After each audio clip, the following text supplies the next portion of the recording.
और ऐसे परिवर्तन जो है बौद्धों का हुआ। तो पहले हिंदू थे तो पहले मंदिर में आते थे, अब कहाँ आ रहे हैं, बुद्ध विहार चले आते हैं। वो भी नहीं जाते, बुद्ध विहार नहीं जाते, बुद्ध विहार भी जाए तो कुछ मतलब मिल जाए, वहाँ भी नहीं जाते हैं। और फिर जो है और कुछ जो तीज त्यौहार थे वो मनाना छोड़ दिए। अब जो है बुद्ध पूर्णिमा भी सेलिब्रेट कर लेते हैं और बाबा साहब जयंती मना लेते हैं। इतने तो अंतर हुआ। तो इस अंतर से हमारे जीवन में क्या बदलाव आ रहा है? कोई बदलाव आ रहा है क्या? आए। तो धर्म का परिवर्तन आखिर है क्या, ये हमने समझा ही नहीं। धर्म का परिवर्तन होता है स्वभाव का परिवर्तन।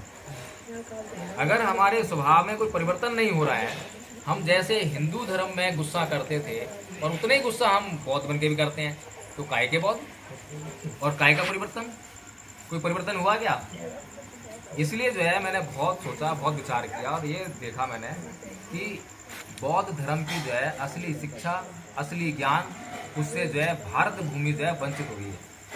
भारत में ही बुद्ध पैदा हुए नहीं हुए? यहाँ पे सबको जानकारी है कि मैं गलत कह रहा हूँ?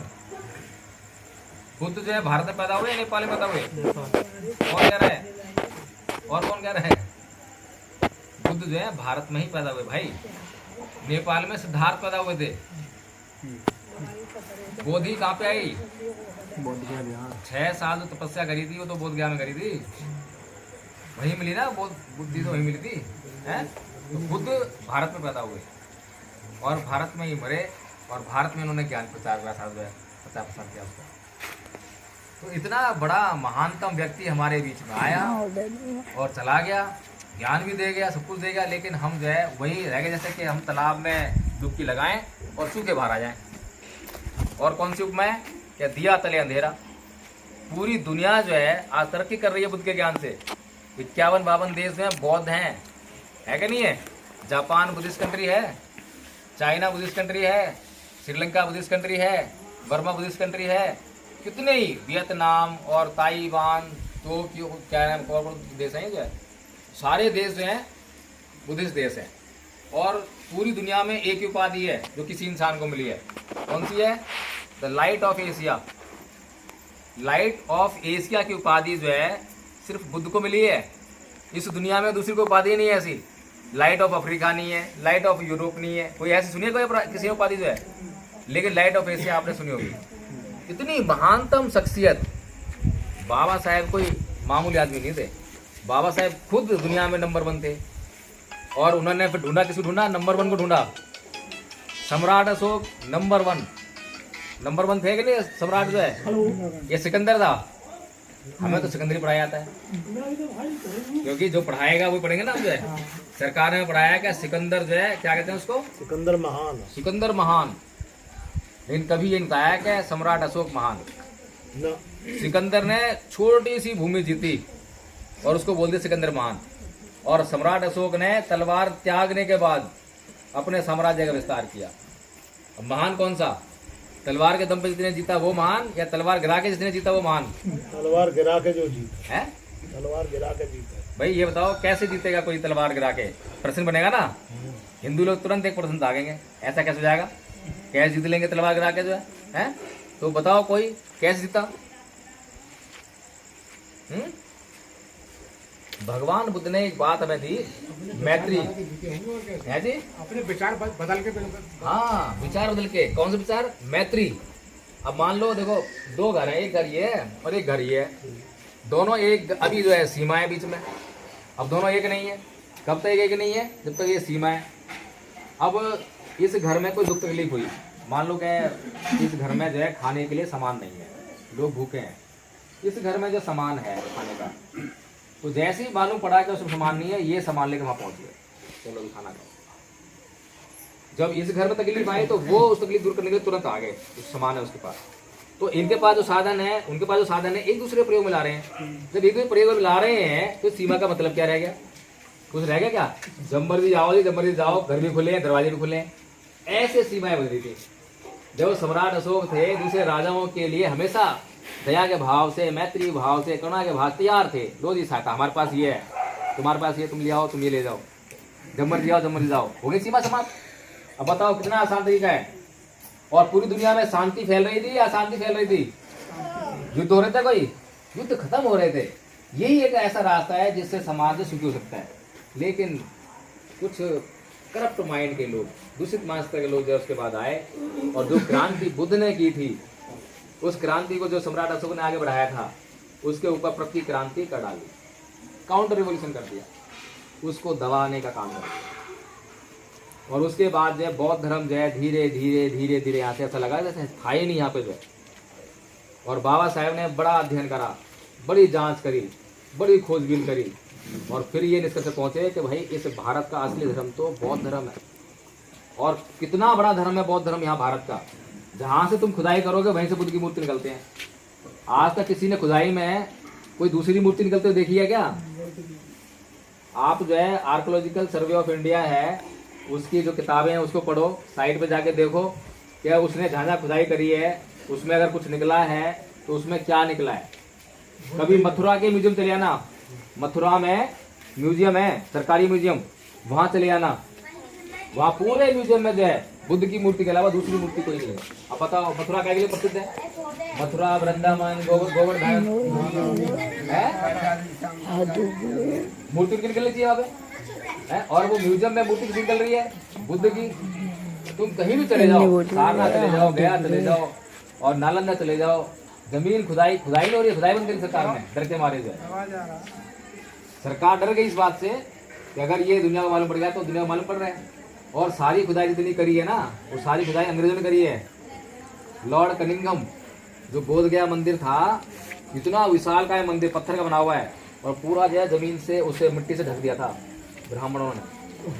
और एक जो है पुरोहित जो है वहाँ बैठ के थोड़ा सा वो छोटी सी निकलती थी उसकी जो है मंदिर की, और वहाँ पे पूजा करवाता था, वो जो है ब्राह्मणी कर्मकांड करवाता था। तो वहाँ जो है यहाँ पे आया था एक यात्री फाइयान, और उसने किताब लिखी थी, और 3 यात्री, और उसने उस किताब में लिखा कि यहाँ से इस दिशा में इतने किलोमीटर जाओगे तो यहाँ पे बुद्ध मंदिर है जो कि सम्राट अशोक ने बनवाया है। अब वो लॉर्ड कनिंघम जो है कई बार आए वहाँ, जो देख के जाए, यहाँ तो कुछ है नहीं। कई बार उसने बोला भाई पॉइंट तो यही है, जगह तो यही है, लेकिन दिखाई दिया। उसने फिर दिखाई दी छोटी सी जो है कुछ है, यहाँ खुदाई करनी चाहिए। तो वो जो पुरोहित था वहाँ पे जो है महंत, उससे उसने बोला कि भाई यहाँ पे ऐसे ऐसे मंदिर है खुदाई, तो उन्होंने उसको मार पीट के भगा दिया। फिर वो कलकत्ता में सुप्रीम कोर्ट था, वहाँ गया, वहाँ से आदेश लेकर आया, कुछ पैसे भी लेकर आया, तो वहाँ खुदाई शुरू करवाई। आदेश लेने के बाद, फौज लेने के आने के बाद, और जब खुदाई में पूरा का पूरा मंदिर, कभी जाओ बोध गया जो है, देखो कितना विशाल मंदिर जो है, एक मंदिर नहीं, मंदिरों की बहुत श्रृंखला है वहाँ जो है, तो पूरा का पूरा मंदिर जमीन से निकाला, कितना बड़ा महान काम करा।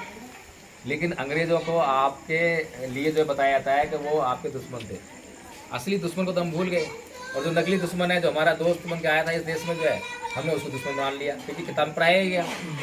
अगर अंग्रेज यहाँ पर नहीं आते तो ज्योतिबा फूले को पढ़ने का मौका नहीं मिलता, और ज्योतिबा फूले को पढ़ने का मौका नहीं मिलता तो बाबा साहेब कभी पढ़ नहीं पाते, और अगर बाबा साहेब नहीं पढ़ पाते तो संविधान नहीं मिलता तुम्हें।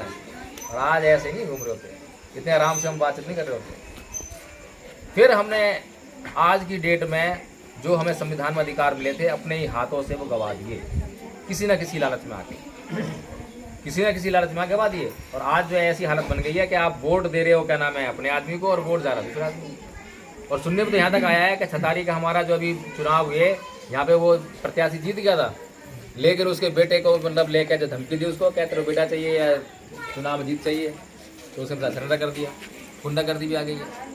क्योंकि डीएम को पावर होती है ना डिक्लेयर करने की, जो है वो जिसको डिक्लेयर कर दिया, साइन कर दिया, खत्म बात। एडमिशन कब्जा कर लिया, वोटिंग मशीन कब्जे में कर लिया, बताओ कैसे लड़ोगे। जो हमारे को इतने आराम का जो मामला दिया था, सिस्टम दिया था बना के, कि केवल वोट की ताकत से आप जो है व्यवस्था को बदल सकते हो, वो हमने अपने ही हाथों से दुश्मन के हाथ में दिए दी है। और आज फिर जो है 2024 सरकार बननी है आपकी जो है, और उसके बाद क्या होना है उसकी कल्पना भी आप शायद नहीं करते होंगे। अभी गाय का मामला देख रहे हो आप, जो पहला पॉइंट था, गाय जो है, पहली बात तो मुझे लगता है कि जानवर छोड़ी जा रही है। दूसरा मुझे लगा जा रहा है कि अगर छोड़ी नहीं जा रही है, रोकी नहीं जा रही है, और रोकी नहीं जा रही है तो इसलिए रोकी नहीं जा रही है क्योंकि आपका समाज जो है गरीब है। वो जो 15% समाज है वो गरीब नहीं है, नुकसान झेलने की ताकत आप में नहीं है, उसमें तो है। तो नुकसान अगर बम फोड़ दिया जाए कहीं पे जो है, और बराबर नुकसान हो, तो नुकसान झेलने वाला जो व्यक्ति होगा वो बचा रहेगा, और जो नुकसान झेलने वाला व्यक्ति नहीं है वो मारा जाएगा। ऐसा ही है ना। तो ये तो षड्यंत्र समझ में आना चाहिए। कितनी मतलब बारीक बातें हैं जो हम समझ नहीं पा रहे हैं। फिर हमारे बीच में जो है, हमारे तो अपने थे ही गद्दारी करने वाले जो है, फिर बीच में एक और टूरा डाल दिया कि भाई असपा और बसपा। चलो ये राजनीति बात हो गई, अब राजनीति बातें हम बंद कर दें, ये नहीं करनी चाहिए, आप लोग दिमाग लगाना है। बातें करने के लिए बहुत कुछ हैं, लेकिन हम यहाँ पे आए हैं धार्मिक कार्यक्रम करने के लिए। और हमने जो है दिल्ली में एक ट्रस्ट का निर्माण करा। उस ट्रस्ट का नाम है धम्मपथ ट्रस्ट, धम्मपथ ट्रस्ट। और उसके माध्यम से बहुत सोच करा, बहुत विचार करा कि भाई क्या करना चाहिए, कैसे करना चाहिए। तो मैंने जितना अध्ययन करा था, मैंने ये सोचा, मैंने ये जाना कि पूरी दुनिया जो है सुख के पीछे भाग रही है, सुख, हैप्पीनेस, सुख, हैप्पीनेस। बौद्ध लोग भी जो है इसी की बात करते हैं, सुख की बात करते हैं, हैप्पीनेस की बात करते हैं। तो मैंने दिमाग लगाया भाई, बुद्ध ने जो है, बुद्ध से पहले जो ऋषि मुनि थे वो भी सब सुख की चाह कर रहे थे। कोई उर्वशी को ढूंढ रहा था, कोई जो है स्वर्ग को ढूंढ रहा था, कोई सुख को ढूंढ रहा था, ये ढूंढ रहा था ना। हर किसी को सुख चाहिए था, और खाली मनुष्य नहीं, जितने भी प्राणी हैं, जीव जंतु हैं, सब सुख ढूंढते हैं। और सुख किसी को नहीं मिला आज तक, मिला किसी को स्वर्ग नहीं मिला, किसी को अप्सरा नहीं मिली, किसी को सुख नहीं मिला। और इनके चक्कर में बर्बाद दुख में पड़ते गए दुख में जो है। अप्सरा आ गई, तपस्या भंग हो गई, दुख मिला है, तो ये होता रहा। लेकिन जब बुद्ध आए तो बुद्ध ने क्या खोजा? बुद्ध किसकी खोज में गए? सुख की खोज में गए थे क्या? स्वर्ग की खोज में गए ना, बुद्ध गए दुख की खोज में।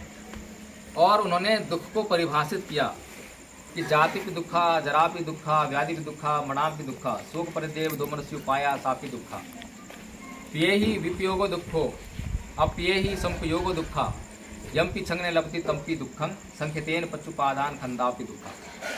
कि जन्म लेना दुख है, रोग दुख है, बुढ़ापा दुख है, मृत्यु दुख है, जो चीज़ें हमें चाहिए वो नहीं मिलती तो दुख होता है, प्रियजन जब बिछड़ जाते हैं तो दुख होता है, अप्रियजन जिनको हम नहीं चाहते हैं जब वो मिल जाते हैं तो दुख होता है। कुल मिलाकर ये जो हमारे 5 स्कंदों से निर्मित जो शरीर है, ये दुखों का घर है। दुख को बुद्ध ने परिभाषित करके दिखाया।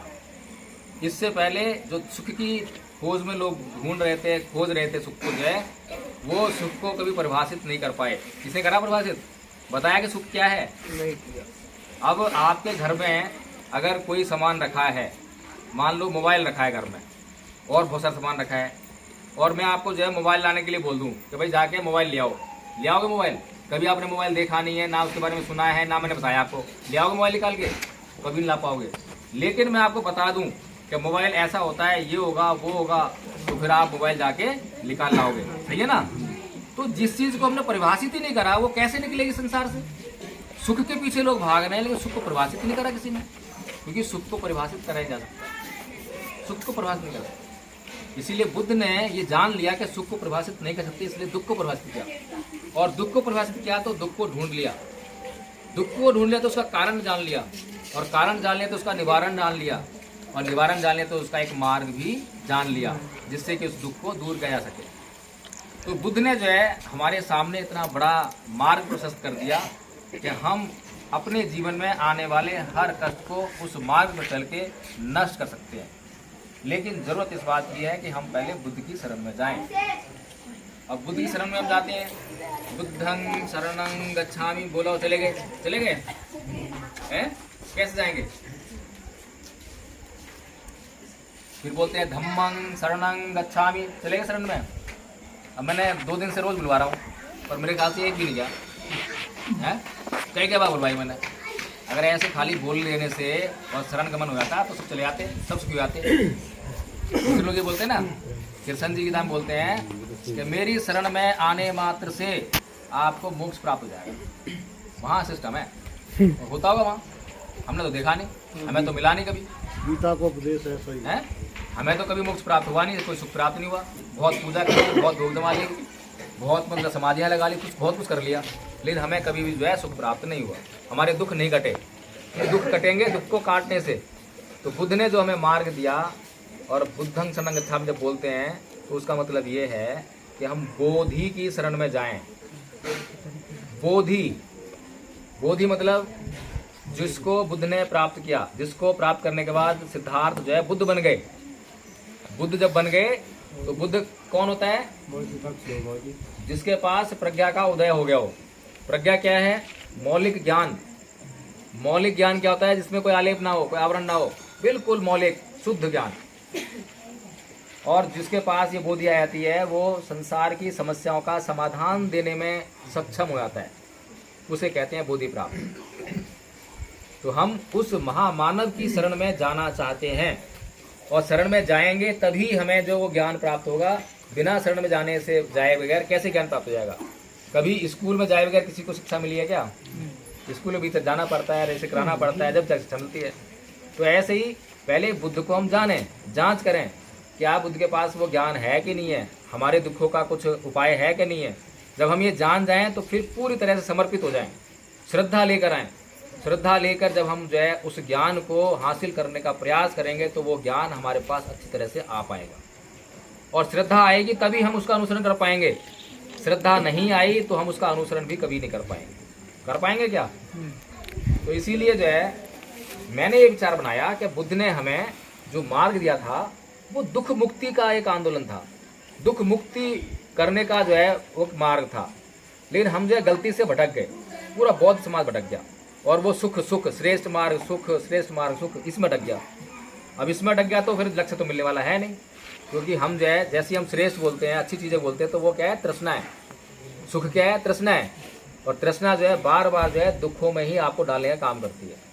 तो तृष्णा को मिटाना ही जो भगवान बुद्ध का जो अंतिम संदेश जो है, निर्वाण प्राप्त करना, अंतिम जो लक्ष्य है कि निर्वाण प्राप्त करना है, तो वो तृष्णा के क्षय से ही होता है। तृष्णा क्या होती है समझते हैं सारे बात जो है। चलिए पहले मैं अपना कंसेप्ट बताता हूँ, इसमें चर्चा लंबी हो जाएगी। तो हमने फिर ये विचार बनाया कि हम भी एक जो है काम शुरू करें, लोगों को जो है धम्म का ज्ञान देने का। तो हमने उसको नाम दिया विश्व अशांति निवारण अभियान। कैसा नाम है? विश्व अशांति निवारण अभियान। बताओ कैसा नाम है? आज तक सुना है किसी ने ऐसा नाम? आपने कौन से नाम सुनोगे? विश्व शांति अभियान, विश्व शांति की वो क्या नाम, बहुत ही नाम सुनोगे हैं। विश्व शांति केंद्र, शांति शांति शांति सुनोगे। अशांति शब्द सुना है कभी? और हमने क्या लिया? अशांति शब्द लिया। और क्या बोला? अशांति निवारण, क्या अशांति को निवारण करना है नहीं? बुद्ध का मार्ग है कि नहीं है? बुद्ध की बात है कि नहीं है? बिल्कुल मौलिक रूप से बुद्ध की बात को लेकर चलने का काम करने का प्रयास करना। अब ये काम तो शुरू कर दिया, तो हमने कहीं थोड़ा सा कुछ समाज में जो है चेतना जगाने के लिए कुछ मैटर भी होना चाहिए। तो हमने कहा भी 5 लाख झंडे लगाएंगे भारत में, ताकि लोग सोचने मजबूर हो भाई कौन आदमी है जो 5 झंडे लगाएंगे, पंछी झंडे लगाएंगे हैं। तो इस तरह से हमने जो है ये अभियान की शुरुआत करने की विचार किया। ट्रस्ट बना ली। उस ट्रस्ट में 32-33 ट्रस्टी भी बन गए, जो कि इंग्लैंड से भी हमारे पास ट्रस्टी हैं, भारत के विभिन्न कोनों से ट्रस्टी हैं। कोई छोटा मोटा ट्रस्ट नहीं है, बड़ा ट्रस्ट बन गया है। और फंड भी आने लगा है इसमें, और उस फंड के माध्यम से यहाँ कार्यक्रम होने जा रहा है 4 तारीख को। और फिर विषय ये आया कि इस अभियान की जो है शुरुआत कहाँ से करें, है जी? इस अभियान की शुरुआत कहाँ से करें? थोड़ा सा टाइम हमें भी दे दो। तो क्योंकि मैं इस ट्रस्ट का चेयरमैन हूँ, मैंने इस ट्रस्ट की स्थापना करी, इस ट्रस्ट का सेटलर हूँ मैं जो है। तो मैंने ये विचार किया, बहुत मेरे पास जो है अगर मैं दिल्ली में करता या कहीं और जगह करता तो बहुत साधन खट जाते, इतनी मेरे को दिक्कत नहीं होती। अब यहाँ 150 किलोमीटर आना जाना बड़ी समस्या है मेरे लिए। तो मैंने ये देखा कि भाई मैंने जो है जहाँ पे जन्म लिया, मेरी मातृभूमि, उसका तो कर्ज होता ही है किसी के ऊपर, मेरे ऊपर भी कर्ज था। अब मैं पढ़ लिख के वकील बन गया, वकालत मैंने की, राजनीति भी करी, बहुत काम करे, और आज जो है पूरे देश में अच्छा खासा नाम भी है, मेरा भी नाम है, और जो हमारी मैडम है नीलम बौद्ध, उनका भी नाम है, खूब नाम है, नाम की दिक्कत नहीं है। लेकिन वो कर्ज बाकी था। तो हमने सोचा कि हम जो है पढ़ रहे हैं, लिखाई करने के बाद, वकील बनने के बाद धन नहीं कमा पाए। अगर धन कमाया था तो धन से सहायता करते अपने गांव की, यहाँ कुछ लाइब्रेरी बनाते, कुछ बच्चों को शिक्षा में हेल्प करते, उनकी फीस भरते किसी की जो है, तो कब से कुछ कर चुकता। तो हम वो तो कर नहीं सकते थे। इसलिए हमने सोचा कि जब हम इतना बड़ा काम करने जा रहे हैं विश्व लेवल का जो है, तो हम इसकी शुरुआत जो है अपने गाँव से क्यों ना करें। इसलिए ये जो अभियान है इसकी शुरुआत जो है इस गाँव से हो रही है। और अगर ये अभियान जो है विश्व स्तर का बन गया तो ये गांव जो है विश्व में अपनी पहचान बना लेगा। बताओ बड़ा काम छोटा काम है? अगर ये प्रोग्राम हमारा सफल हो गया और इसके बाद हम इस प्रोग्राम को लगातार आगे लेके चलते गए, लोग हमसे जुड़ते गए, लोग हमें मिलते गए और ये हमने पूरे भारत में शांति सुख स्थापित कर दिया। विदेशों में भी हमारा फिर कारवा जाएगा, विदेशों में नाम गूंजेगा कि भाई कौन है जिसके कारण भारत में शांति पैदा हुई। तो नाम कहाँ से आएगा कि भाई इस ट्रस्ट की जो शुरुआत हुई थी, इसके अभियान की जो शुरुआत हुई थी, वो हिसोटी गाँव से शुरुआत हुई थी। होगा कि नहीं होगा नाम? तो मैंने तो अपना काम पूरा किया। मुझे महसूस हुआ कि मेरे ऊपर जो है मेरी मातृभूमि का कर्ज है जो अदा करना बाकी है। अगर आप लोगों को भी महसूस होता हो, ये आप भी तो यही जन्म लिया है हैं? तो अगर आप लोगों को भी महसूस होता हो तो फिर जो है जो मैं काम करने जा रहा हूँ उसको अच्छी तरह से जांच करें, समझें और उसमें सहयोग जो भी कर सके सहयोग है उसमें सहयोग करने का प्रयास है। तो करेंगे नहीं करेंगे ना? वो तो खत्म हो गए मास्टर जी। मैं उनका बड़ा लड़का।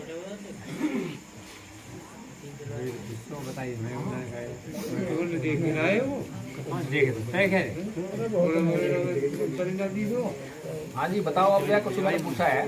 ओए भवन भी बंद साथ दोगे नहीं दोगे? भवन पूछ के बंद कैसे साथ दोगे? भवन पूछ के अब बंद मेरी बातें सुनी, 1 घंटा मैं बोल लिया, मजा आ गया होगा सुनने में जो बातें जो है, तो जोश भी आ गया कुछ और कुछ बात दिमाग में कौन दी होगी तो यहाँ हाँ कर ली तुमने। अब वो तो पता लगे कल जब काम करने की बारी आएगी पता लगती है। अब यहाँ तो बैठ के मैं 10 बातें बताऊंगा किसी ने सीढ़ी को और नशा नहीं कर रखा उसने,